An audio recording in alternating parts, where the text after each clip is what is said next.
BPS Sumatera Selatan mencatat inflasi di provinsi ini 3,35% secara tahunan pada Januari 2024 dengan indeks harga konsumen sebesar 105,66%. Dari 4 daerah yang menjadi parameter, inflasi tertinggi terjadi di Muara Enim sebesar 6,31% dan terendah di Lubuk Linggau 2,01%. Inflasi disumbang kenaikan harga dari kelompok makanan, minuman, dan tembakau, kelompok rekreasi dan olahraga, serta kelompok pendidikan. Sementara kelompok informasi, komunikasi, dan jasa keuangan mengalami penurunan indeks.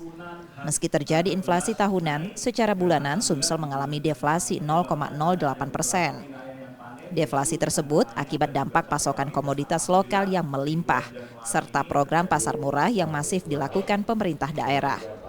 Beberapa komoditas seperti beras dan cabai harganya kini stabil.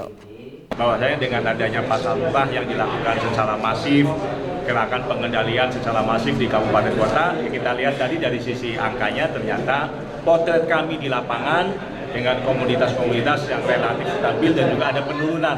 Jadi masyarakat tidak lagi bergejolak karena memang ternyata pasokannya cukup banyak di pasar. Bahkan tadi ada harga-harga yang relatif lebih terjangkau dibandingkan dengan harga-harga yang ada di pasar.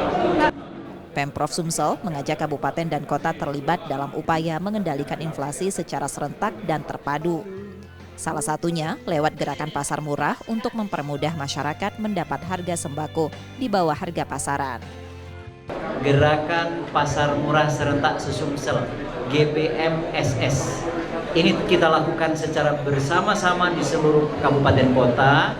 Kemarin di 18 titik pasar murah dan gerakan pengendalian inflasi ini akan digelar terus setiap hari Senin, Selasa, dan Kamis setiap minggu. Jadi tolong disampaikan kepada masyarakat, setiap hari Senin, Selasa, dan Kamis silakan mencari lokasi pasar murah di setiap kabupaten kota dan juga di provinsi juga akan membuat. Target inflasi tahunan tahun 2024 Sumsel sebesar 2,5% plus minus 1%. Meski kenaikan harga saat Ramadan dan Idul Fitri tak terhindarkan, deflasi di awal tahun diharapkan membantu level inflasi tetap moderat. Rizky Nurmizan, Kompas TV, Palembang, Sumatera Selatan.